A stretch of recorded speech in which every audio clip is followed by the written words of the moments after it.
morning everyone. I am Akshita Godara from 10th standard. तो आप सभी को सुप्रभात। मैं आसफेर और कक्षा 10वीं से हूँ I am from Mount Olive. और मैं माउंट ऑलिव के 10 से हूँ। So today my topic is of rights, suffrages and women. तो जो आज हमारा विषय है वह है अधिकार और मताधिकार। So I will present you this topic. तो मैं आज आपको एक टॉपिक को समझाना चाहता हूँ। So before I start, I just want to ask a simple question from you. इसको प्रारंभ करने से पहले मैं आपसे एक सिंपल सा प्रश्न पूछना चाहता हूँ। What is the meaning of rights? तो राइट्स का अर्थ क्या है, इसकी हिंदी मीनिंग क्या है? अधिकार। Absolutely right, ma'am. आपका उत्तर सही है। The Hindi meaning of rights is अधिकार. जो राइट्स का जो हिंदी मीनिंग है वह है अधिकार। And what is the meaning of suffrages? और सफ्रेजेस का हिंदी मीनिंग क्या है? Anyone knows? Okay. So the Hindi meaning of suffrage is matadhikar. जो सफ्रेजेस का जो हिंदी मीनिंग है वह है मताधिकार। And you all know the meaning of women. आप सभी को पता होगा कि वुमेन का अर्थ क्या होता है। क्या? Women means औरत. वुमेन का अर्थ होता है वह होता है औरत। So firstly, if we concern about this word rights, अगर हम राइट्स यानी अधिकार को देखेंगे, so rights there are different kinds of rights in our whole world. जो अधिकार होते हैं जो हमारे विश्व उसके अंदर अनेक प्रकार के होते हैं। Like rights to live, right for birth, right to oppose and etc. हम जैसे देख सकते हैं कि अधिकार रहने का अधिकार, जन्म लेने का अधिकार, विरोध करने का अधिकार और अन्य अधिकार भी होते हैं। So if we talk about rights, there are many rights in this whole world. अगर हम अधिकार की बात करते हैं तो इस विश्व में अनेक प्रकार के अधिकार होते हैं। But if we talk about suffrage, अगर हम बात करेंगे मताधिकार, so this right includes only जो ये मताधिकार जो ये अधिकार है वह सिर्फ एक ही अधिकार को शामिल करता है। that is right to vote. वह यह होता है मत को दान करने का। Do you know vote meaning? क्या आपको पता है कि वोट का अर्थ क्या होता है? Yes, ma'am. So the meaning of vote is matdan.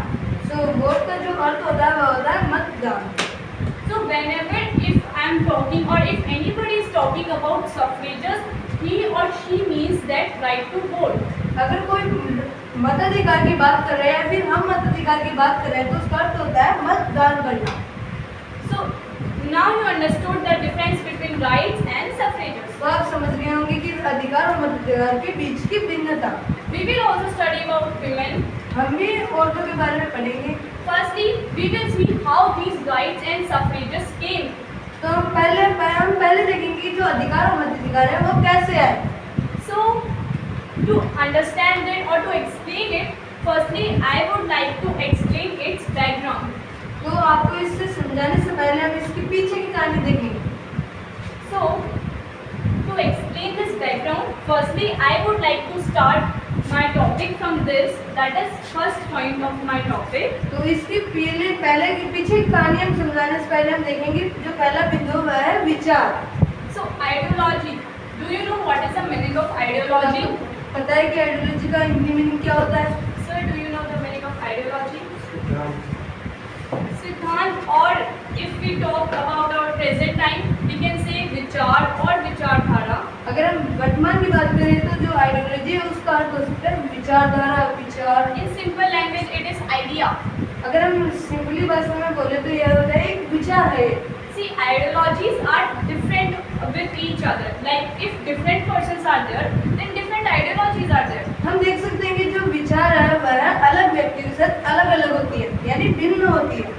Like for example, I want to take, like ma'am have a different ideology and ma'am you have a different ideology. तो हम उदाहरण के लिए देख सकते हैं कि जो इन मैम की है वो विचार है वो अलग है और इन मैम की जो विचार है वह अलग है And both are different persons. और दोनों अलग अलग व्यक्ति हैं। So in ancient times, तो पुराने काल के समय there was a ideology. तो यहाँ पर विचार थे। The ideology was of liberalism. जो विचार है वह किसके थे? वह आज़ादी के विचार थे। And do you know that liberalism liberty. Liberty is also related with rights and suffrages. क्या आपको पता है लिबर्टी क्या है, जो कि एक राइट्स और सफरेजेस यानी जो अधिकार और मताधिकार से जुड़ा है? How? कैसे? See, if liberty is there, अगर यहाँ आज़ादी है then rights and suffrages are also there. तो तभी तो वहाँ अधिकार और मताधिकार होंगे। And if there is no liberty, अगर वहाँ पर आज़ादी नहीं होगी so we will not get rights and तो suffrages. हम अधिकार और मताधिकार हम कुछ भी नहीं पाएंगे। And in ancient times there was nothing like rights and suffrages. हम पुराने काल के समय जो अधिकार और मताधिकार थे इन जैसा कुछ भी नहीं था पुराने काल के समय। But the people, they started to lead revolutions. पर जो लोग थे वह जो क्रांति थे उसको प्रारंभ करना चालू करते हैं। In every part of the world in ancient time revolutions were started. जो पुराने काल के समय जो क्रांति प्रारंभ हुए थे They were spread in every part of world. वह जो विश्व है उसके कोई से भी भाग में वह फैल गया। And by the revolutions, some ideas created, some ideas evolved. और जो क्रांति है उसके द्वारा अनेक विचार आए हैं।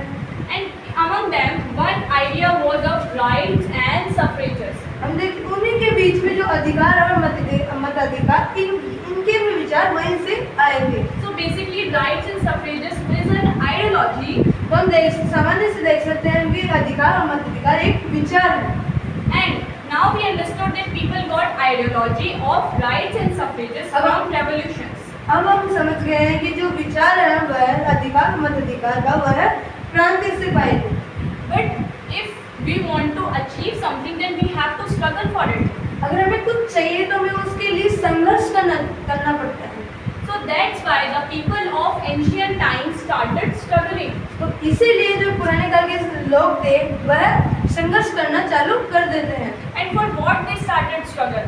और वो किसके लिए संघर्ष प्रारंभ करते हैं? Anyone can answer? किसी का answer? Yes, ma'am. For rights and for suffrages, they start the struggle. वो अपना जो संघर्ष प्रारंभ करते हैं वो अधिकार और मताधिकार के लिए करते हैं। And now it is the second point. और जो हमारा दूसरा बिंदु है That is 1791. वह है 1791। So in our first point, we understood that ideologies of right and suffrages came. तो हम देखते हैं कि पहले बिंदु में जो विचार है जो अधिकार और मताधिकार के वह आ जाते हैं और वहाँ पर प्राप्ति हो जाती है। And people started to struggle for their rights and suffrages. और जो लोग थे वह अपने अधिकार और मताधिकार के लिए संघर्ष करना प्रारंभ कर देते हैं। And this struggle resulted in the date and the period of 1791. और जो उनका जो संघर्ष है उसका परिणाम 1791 समय में निकलता है। So anyone can answer what happened in 1791? कोई उत्तर दे सकता है कि 1791 में क्या हुआ? Okay. So in 1791, active persons got the right to vote. जो 1791 में जो सक्रिय व्यक्ति थे उन्हें यह अधिकार मिल जाता है। So can you tell me what is the meaning of active persons? तो आप क्या समझा सकते हो कि जो सक्रिय व्यक्ति है उसकी मीनिंग क्या है? See, in ancient times there were many rich persons also जो हमारा पुराने काल के समय था उसके अंदर बहुत अमीर लोग भी थे who can pay their 3 days tax together. जो 3 दिन का कर एक साथ जमा कर देते हैं उन्हें यहाँ पर सक्रिय व्यक्ति कहा गया है। Yeah, these person are called active person. इन्हीं व्यक्तियों को सक्रिय व्यक्ति कहा गया है। In other words or in simple language, we can say that they are the rich persons of that time. हम अलग शब्दों और सामान्य भाषा में कह सकते हैं कि जो ये एक्टिव पर्सन है वह अमीर है। So in 1791, rich persons, only rich men, not women, only rich men got the right to vote. तो हम देख सकते हैं कि 1791 में सिर्फ अमीर मर्दों को यह अधिकार मिला था, ना कि अमीर या फिर गरीब औरतों को। And now rich people, rich men got the right to vote. What about the poor persons? यदि जब अमीर लोगों को यह अधिकार मिल गया है तो फिर गरीब लोगों का क्या? Poor people are also citizen of that same country. जो गरीब लोग हैं वही उसी देश के वो भी एक वासी हैं। क्या मैं सही हूँ?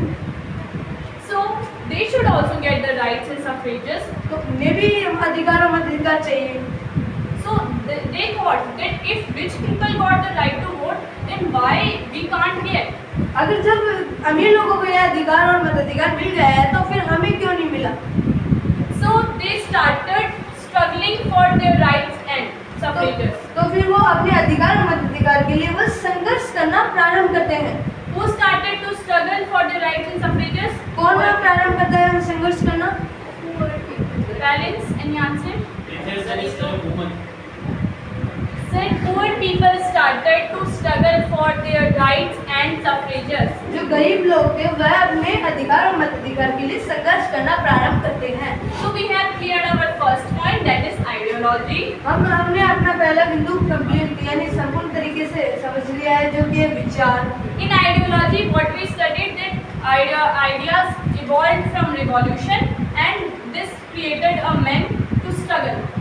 हम देखते हैं कि जो विचार है वह एक जो युद्ध के द्वारा प्राप्त हुए हैं वह एक मैन को संघर्ष करना प्रारंभ करती है।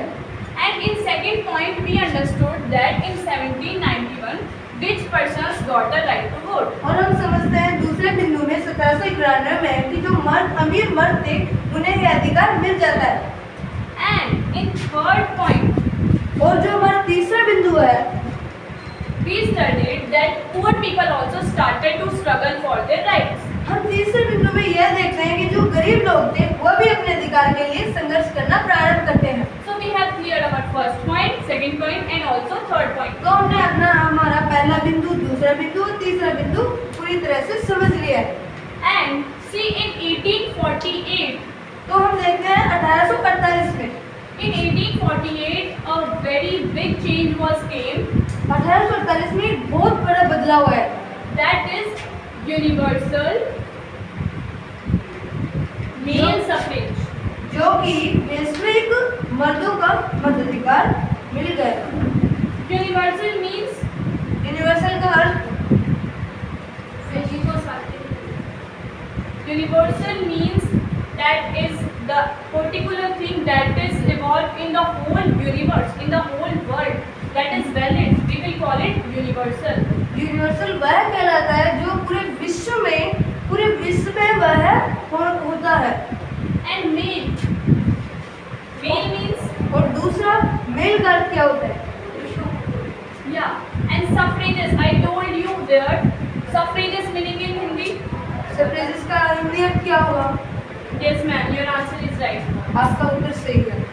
So, in 1848, every man who exists in this world got the right for suffrage. जो 1848 में जितने भी लोग विश्व में रहते हैं उन सभी को अपना मत अधिकार का अधिकार की प्राप्ति हो जाती है। But parents, listen carefully.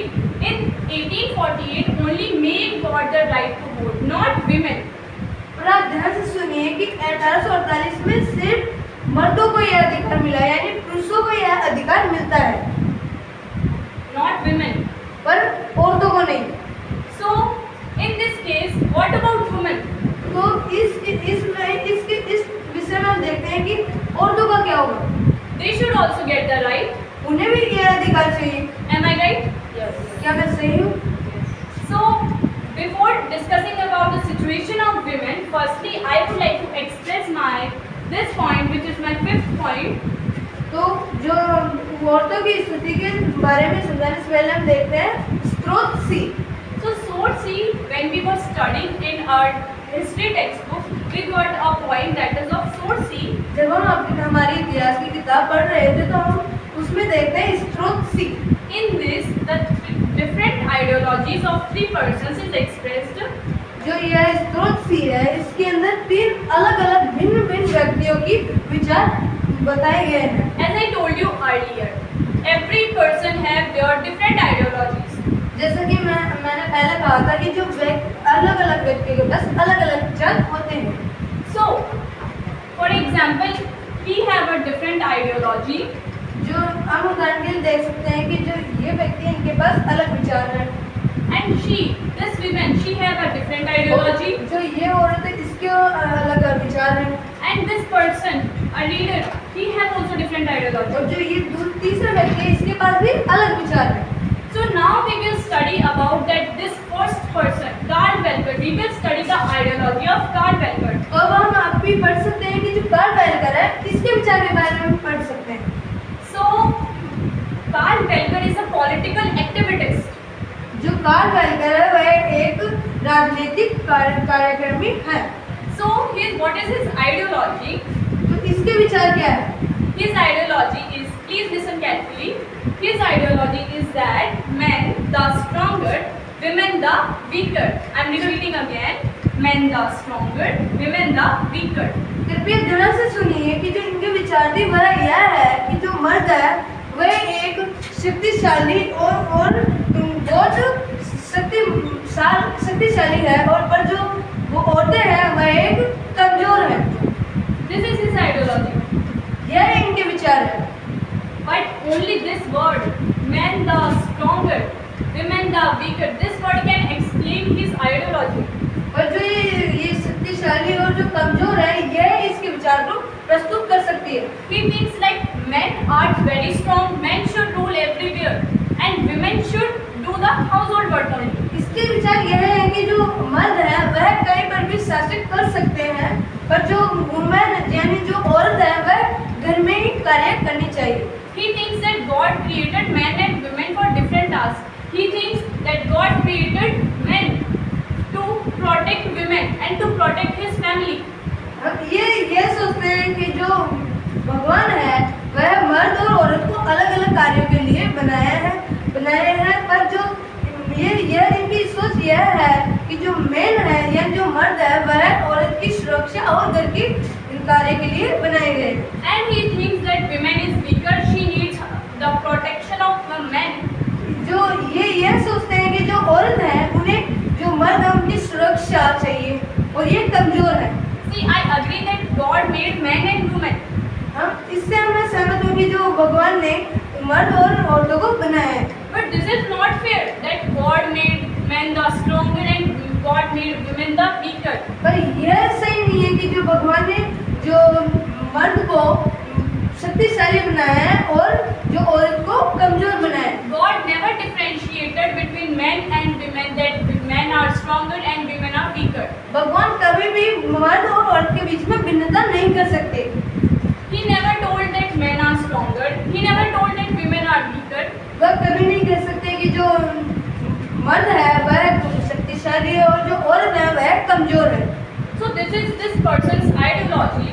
जो ये व्यक्ति है उनकी विचार है।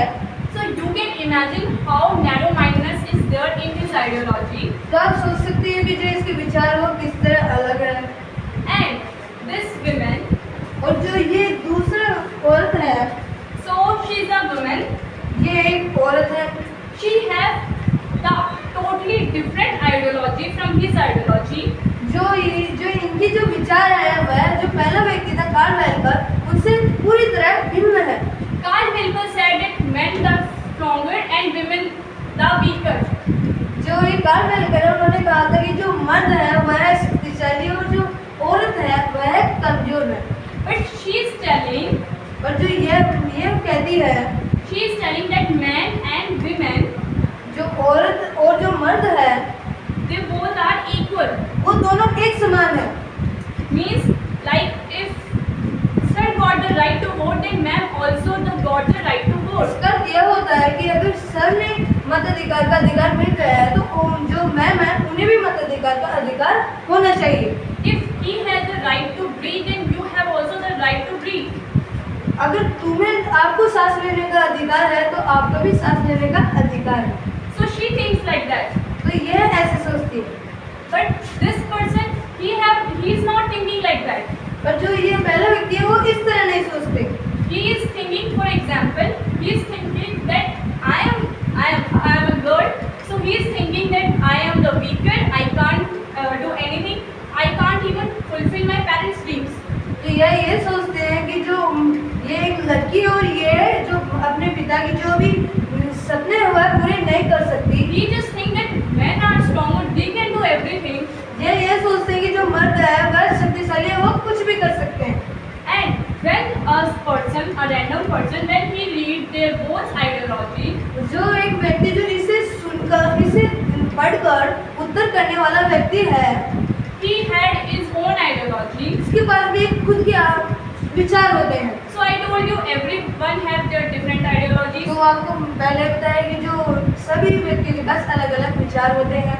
So this person, when he started to express his ideology, जब ये तीसरा व्यक्ति है जो इसने अपने विचार को प्रस्तुत करना प्रारंभ किया, he asked a question, इन्होंने एक क्वेश्चन पूछा, प्रश्न पूछा, and that same question I want to ask to all of you. और वही उसी समान मैं भी आपसे क्वेश्चन प्रश्न पूछना चाहता हूँ। So please pay attention. तो प्लीज उपस्थित रहिए। So the question is it fair तो प्रश्न यह है कि ये सही है, क्या ये सही है that even the stupidest cattle herder, कि एक बेवकूफ चरवाहा जो भेड़ बकरियों को चराता है, I am telling again, is it fair that even the stupidest cattle herder मैं फिर से दोहरा रहा हूँ कि जो एक बेवकूफ चरवाहा है जो भेड़ बकरियों को चराता है, got the right to vote just because he is a man? उसे एक अधिकार मिल गया अपने जो मताधिकार का, और क्योंकि वो एक मर्द है, But a highly talented woman और एक समझदार औरत who is very educated, जो कि एक बहुत शिक्षक है, she not got the right to vote just because she is woman. उन्हें यह मताधिकार नहीं मिला क्योंकि वह एक औरत है। So do you think is it right? तो आप क्या सोचते हो कि यह सही है? Yeah, even I don't think it is right. मेरे अनुसार भी यह एक गलत है, Because every person, God made every person, we all are creation of God, and God made every person, so He made equality among them. भगवान ने सभी लोगों को बनाया और उन सभी को एक समान बनाया। So we are nothing to discriminate between each other. तो हम कुछ भी नहीं है दूसरे लोगों के बीच में भेदभाव करने के लिए। So in this topic, we studied the ideology of Karl Welker, तो इस विषय में हमने पढ़ा कार्ल वेलकर की विचार, who says that men the stronger, women the weaker. जो कि कहते हैं जो मर्द है वह कम शक्तिशाली है और जो औरत है कमजोर है। But Lois Otto Peter, she is telling that men and women are equal. और जो दूसरे जो औरत है वह कहते हैं कि जो मर्द और जो औरत है वह एक समान है। And the reader, he is also telling that everyone should get the right to vote. और जो उत्तर देने वाला है तीसरा व्यक्ति वो भी कहता है कि सभी औरत और मर्द एक समान है। So in this topic, we discussed their all ideology, and now इस विषय में हमने सभी के विचार पढ़ा है और अब I want to ask you, what is your opinion? हम आपसे आपकी राय पूछना चाहते हैं। What is your opinion for women that whether they should get the right to vote or not? आपकी राय क्या है कि औरतों को अपना मताधिकार दान करने के अधिकार होना चाहिए या फिर नहीं? Yes. So, how many of you think that men are weaker than women? आप कितने लोग सोचते हो कि जो मैन है वह How many of you think that women are weaker than men? आप कितने लोग सोचते हो कि जो औरतें हैं वह मर्द से कमजोर है? Hands up, who thinks like that? अपना हाथ खड़ा कीजिए जो ऐसा सोचता है। No one thinks like that.